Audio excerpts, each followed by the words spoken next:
Well, hello everyone. I'm Gail Donohue, Gloria's co-host. We're here with Gloria Lybecker, healing you with Gloria. Gloria, Gloria, Gloria. Uh, What would you like to talk about today? well, what's really alive for me is my journey just the last couple of days. And it really caught my attention, similarly to the pattern that you were recognizing in your life. I'm imagining all of our viewers also have these patterns. And when you begin to notice that you notice the patterns without making yourself wrong and without actually sliding down that slippery slope of reactivity that is so familiar.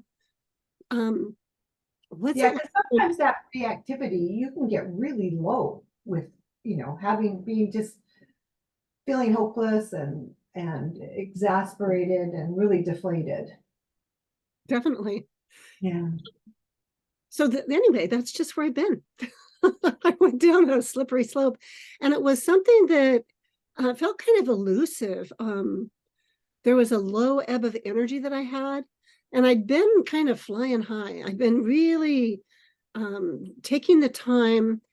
I found a new mentor, and I really have enjoyed this because it's really supported me to begin to use those three different lenses that we've talked about before, and look at my life and look at my business and really begin to see with new eyes the areas that I can really shore up my foundation.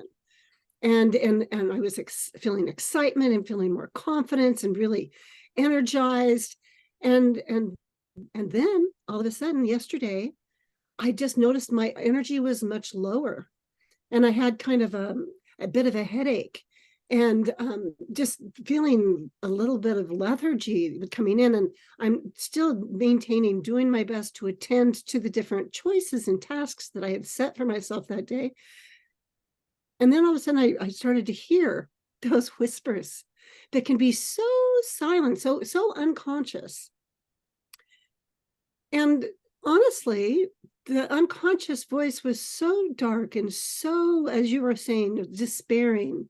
I'm despondent, just wanted to throw in the towel, just so tired and hopeless, that the imagery that came to me was like this aspect of myself that just wanted to go creep off into a dark cave and never come out again and just Mm. stop everything.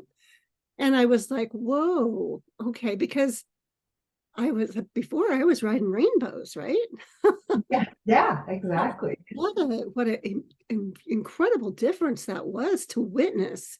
So taking the time to really be with myself, to come back to my heart, to step into the my current reality, recognize what's going on, what's really happening, instead of the story telling me what's happening, what's actually happening. And to have that kind of clarity, and then to step out and to step in, what is it I want, and to allow that to shine a light. What I recognized is, as I've been taking the time to shore up my foundation for my business and my life, that one of my patterns is to go full speed ahead. And when I'm Mm. full speed ahead, my system, my body isn't receiving the nurturance that it needs. And so I said, oh, okay. So I slowed down.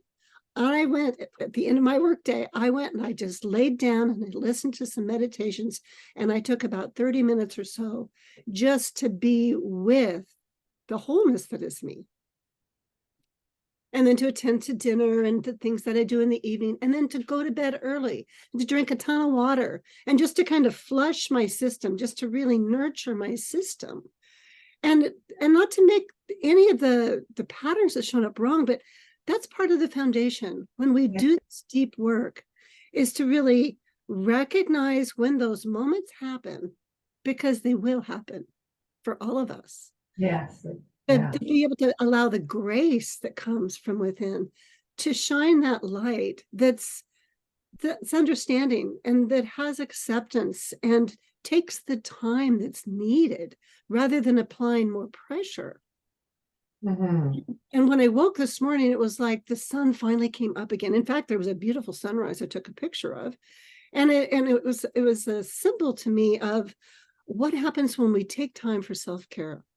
when we do shore up our foundation and we let go of all of the ideals of what it's supposed to look like, because those ideals are actually from the patterns of the past, from the relics of the past too.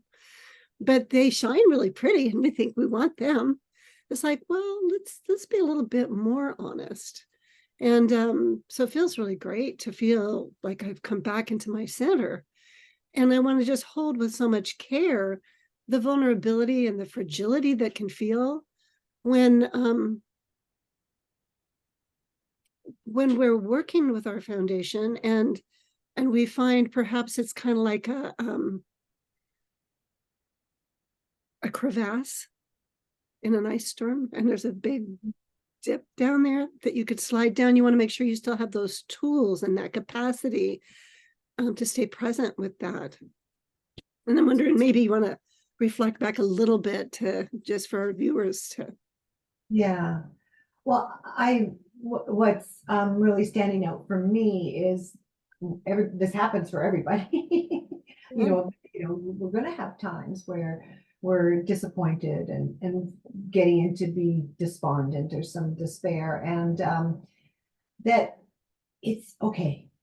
Like it's normal, and to be with it and not make it wrong, but actually embrace the feelings that are there with this feelings of despondence and despair and lowness, etc. That they're not wrong, but embrace them enough that they feel seen and heard and cared for, so that you can get centered to be able to then make the choices you want to make with your life.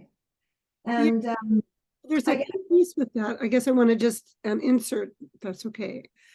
Just that for myself, when I recognize the pattern, I'm not identifying with it, but I can recognize where the imprint came from.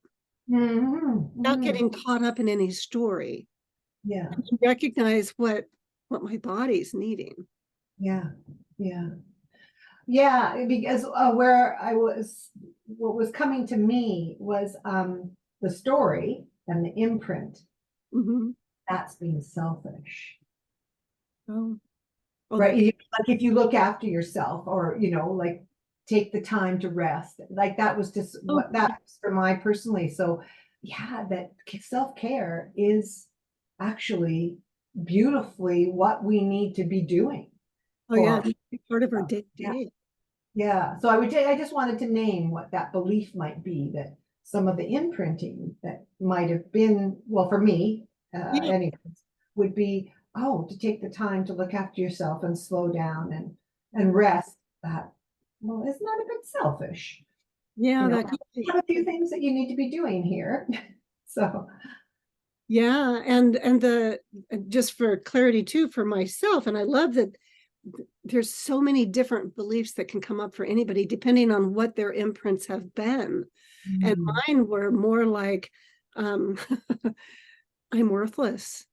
I don't matter. Who in the heck do I think I am shoring up my foundation? Nobody wants to look at your foundation. And that's not true. And yet that's definitely a very deep imprint that I received early on, is that I'm not any good. And I know it's not true. And yet it's so important to recognize it, to notice how that impacts me, and to develop that neural pathway of staying present anyway. And being present doesn't mean you're taking action. So I really want to highlight that. Sometimes some of the quote hardest work can be to slow down and be still. Absolutely. Yeah. I would echo that. Yes, absolutely. The hardest work is slowing down and being present. So I think that's why this was such a great topic today, Gloria. Thank you so much for sharing with us. Yeah, well, it feels good to be back, Gail. Thanks. Thanks. Bye now.